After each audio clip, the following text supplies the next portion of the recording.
जी नमस्कार दोस्तों, मैं अतुल लोहिया। आज हम आपसे बात करेंगे छत्तीसगढ़ पीएससी के बारे में कुछ।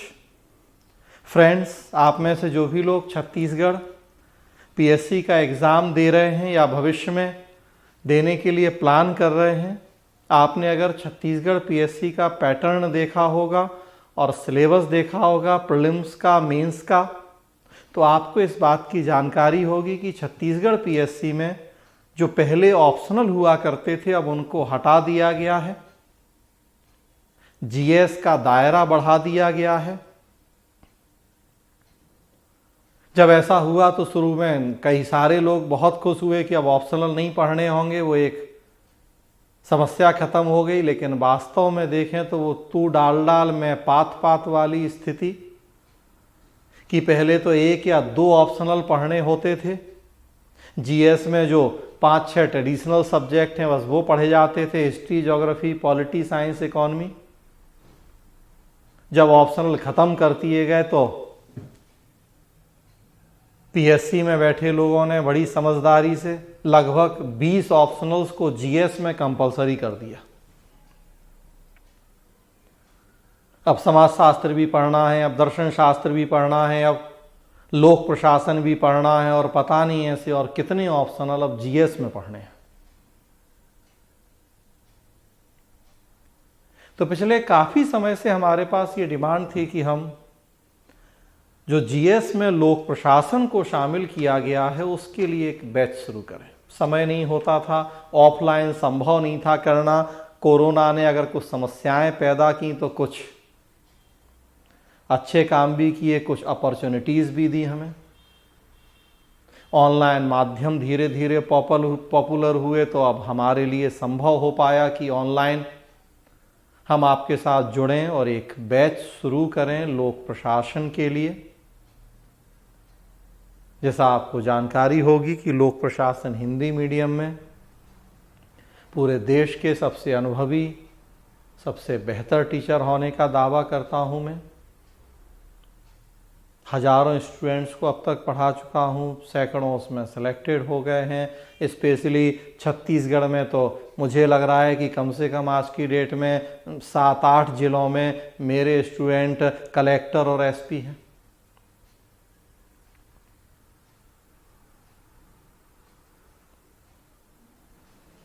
शिखा राजपूत, रानू साहू, तीर्थराज अग्रवाल, आशीष सिंह ठाकुर या और ऐसे बहुत सारे लोग।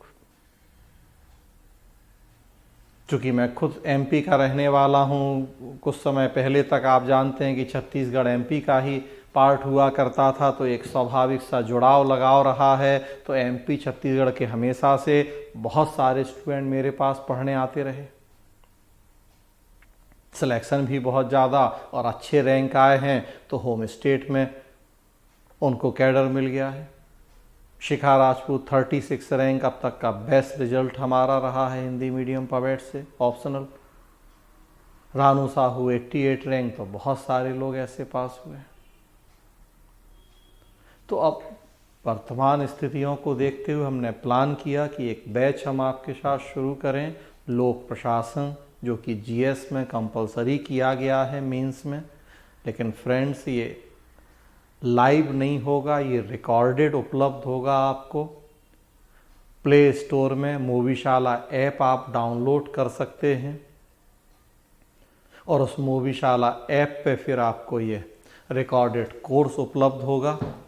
आज मैं उसी के बारे में थोड़ा सा आपसे चर्चा करने जा रहा हूँ। उसका सिलेबस क्या है, कैसे पढ़ना है ये कोर्स। तो फ्रेंड्स, आपको परीक्षा का पैटर्न पता ही होगा। प्रारंभिक परीक्षा या प्रीलिम्स जो कि ऑब्जेक्टिव होता है, 2 पेपर हैं उसमें। प्रश्न पत्र फर्स्ट है जो कि सामान्य अध्ययन या जनरल स्टडीज़ है, 100 प्रश्न होते हैं, 200 अंक। और दूसरा प्रश्न पत्र है योग्यता परीक्षा, उसमें भी 100 प्रश्न और 200 अंक। जो लोग परीक्षा पास करते हैं, मेंस या मुख्य परीक्षा में शामिल होते हैं, और मुख्य परीक्षा में फिर 8 प्रश्न पत्र हैं, जिसमें 7 प्रश्न पत्र सब्जेक्टिव या लिखित हैं, और जो 8वां है वो साक्षात्कार या व्यक्तित्व परीक्षण के नाम से है। प्रश्न पत्र 1 भाषा, प्रश्न पत्र 2 निबंध या एस्से, प्रश्न पत्र 3 है इतिहास, संविधान एवं लोक प्रशासन, history, constitution and public administration. तो इसी में प्रश्न पत्र 3 में थर्ड में जो पार्ट 5 भाग 5 है पब्लिक एडमिनिस्ट्रेशन या लोक प्रशासन, मैं उसी के लिए आपसे यहां बात करने जा रहा हूं। फ्रेंड्स, जो ये प्रश्न पत्र 3 है 200 नंबर का होगा। उसमें इतिहास, संविधान एवं लोक प्रशासन को शामिल किया गया है। हम लोक प्रशासन की आपसे बात करेंगे। यहाँ स्क्रीन पे लोक प्रशासन का सिलेबस आपको सामने दिख रहा है। सबसे पहले थोड़ा सा आप ये सिलेबस देखें, या बल्कि सिलेबस के पहले आप देखेंगे कुछ डायरेक्शन दिए गए हैं नोटिफिकेशन में कि मुख्य परीक्षा के प्रश्न पत्र में क्या किस तरीके से प्रश्न पूछे जाएंगे। तो लिखा गया है कि प्रत्येक प्रश्न पत्र के 5 खंड होंगे। खंड 1 में संबंधित प्रश्न पत्र के पाठ्यक्रम के विभिन्न भागों से कुल 20 प्रश्न होंगे। प्रत्येक प्रश्न 2 अंक का होगा। खंड 2 में पाठ्यक्रम के विभिन्न भागों से 10 प्रश्न होंगे। प्रत्येक प्रश्न 4 अंकों का होगा। उसी तरह से बाकी खंडों के बारे में लिखा गया है, जिसकी डिटेल जानकारी आप छत्तीसगढ़ पीएससी की साइट पर जाके निकाल सकते हैं। मैं यहाँ जो पब्लिक एडमिनिस्ट्रेशन का सिलेबस है थोड़ा उसके बारे में आपसे बात करूँगा। लोक प्रशासन या पब्लिक एडमिनिस्ट्रेशन सिलेबस दिया गया है यहाँ। लोक प्रशासन का अर्थ क्षेत्र, प्रकृति, महत्व। उदारीकरण के अधीन लोक प्रशासन, निजी प्रशासन, नवीन लोक प्रशासन, विकास प्रशासन, तुलनात्मक लोक प्रशासन। सबसे बड़ी बात यह फ्रेंड्स आप देखेंगे, देखने में कई बार हमें लगता है कि सिलेबस बहुत छोटा सा है, लेकिन वास्तव में ऐसा होता नहीं है। जैसे छोटा सा एक एग्जाम्पल यहां देना चाहता हूं आपको। सिलेबस में लिखा हुआ है संगठन सिद्धांत, सिलेबस में लिखा हुआ है तुलनात्मक लोक प्रशासन, सिलेबस में लिखा हुआ है विकास प्रशासन, या इसी तरह की और बहुत सारी चीजें। अब तुलनात्मक लोक प्रशासन, कंपैरेटिव पब्लिक एडमिनिस्ट्रेशन लिख के छोड़ दिया गया है। आप अगर यूपीएससी का पब्लिक एडमिनिस्ट्रेशन ऑप्शनल का सिलेबस देखेंगे तो उसमें पाएंगे आपकी कंपैरेटिव पब्लिक एडमिनिस्ट्रेशन या तुलनात्मक लोक प्रशासन पूरी एक यूनिट है।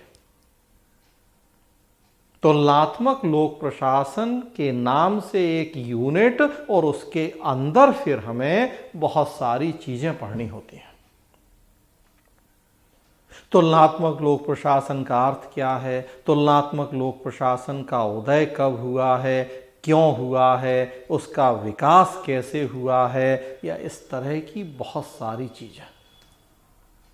तुलनात्मक लोक प्रशासन से जुड़े हुए एक सबसे महत्वपूर्ण विद्वान F.W. रिक्स हैं। उनका कॉन्ट्रीब्यूशन क्या है, उनका प्रिज्मेटिक सोसाइटी मॉडल क्या है, सब हम पढ़ते हैं।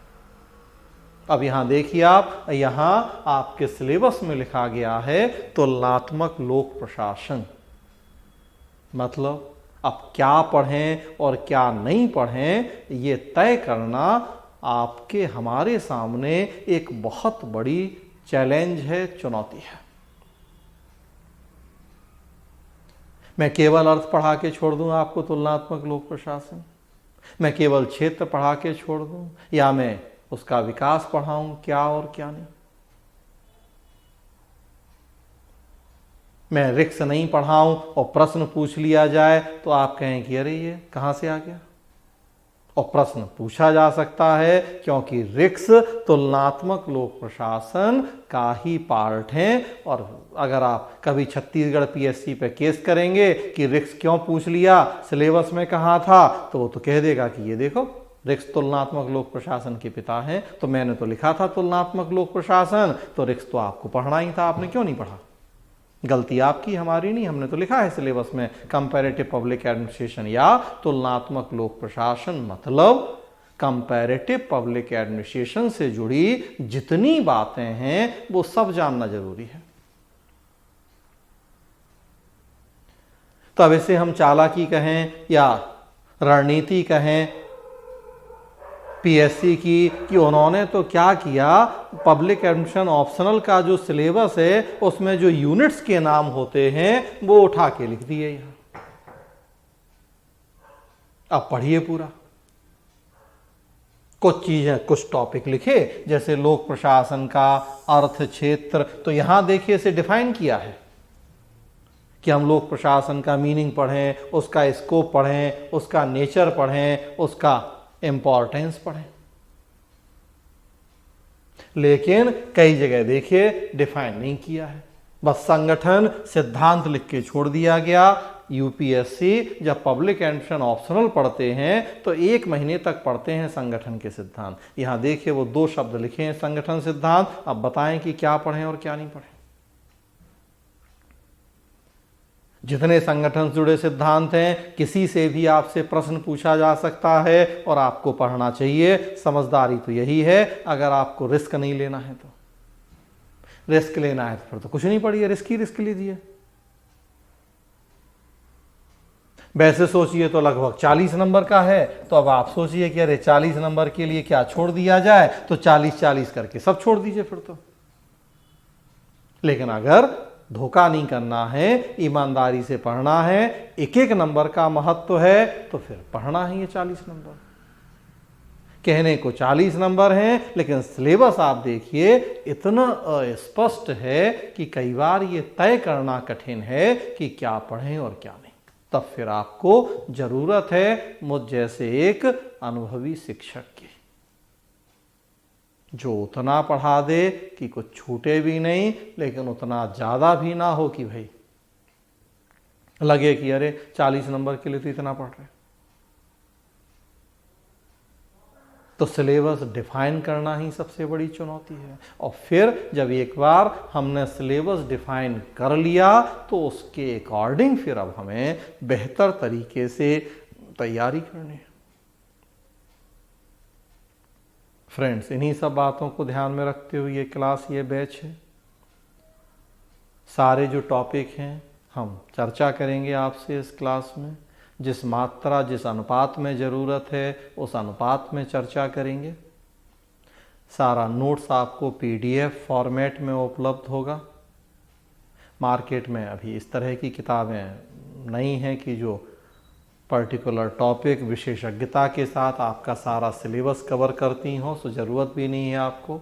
आप इस कोर्स को ज्वाइन करेंगे तो सारा एक एक टॉपिक के डिस्कशन आपको क्लासेस, वीडियोस भी उपलब्ध होंगे और पीडीएफ फॉर्मेट में सारा नोट्स भी उपलब्ध होगा। तो इतने सेक्शन से आप बिल्कुल निश्चिंत हो जाएंगे और जितने मैक्सिमम नंबर मिल सकते हैं उतने नंबर मिलेंगे, इस बात की गारंटी है। फ्रेंड्स, इसी सिलेबस को आगे हमने इंग्लिश में भी लिखा है ताकि जो इंग्लिश मीडियम वाले लोग हैं तो वो भी देख पाएँ public admission meaning, scope, nature, importance और या इसी तरीके से। बाकी पूरा सिलेबस यहाँ स्क्रीन पे आप देख रहे हैं। फ्रेंड्स, ये कोर्स ज्वाइन करने के लिए आपको प्ले स्टोर में जाके मोबीशाला ऐप डाउनलोड करना होगा।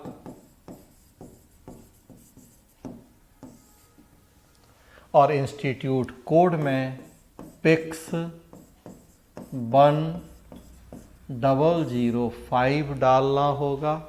आप प्रभा इंस्टीट्यूट हमसे जुड़ेंगे और फिर वहाँ छत्तीसगढ़ PCS वाले सेक्शन में जाएंगे तो ये कोर्स आपके लिए उपलब्ध होगा, रिकॉर्डेड फॉर्मेट में होगा। आप इस कोर्स को वहाँ से ज्वाइन कर सकते हैं। धन्यवाद दोस्तों।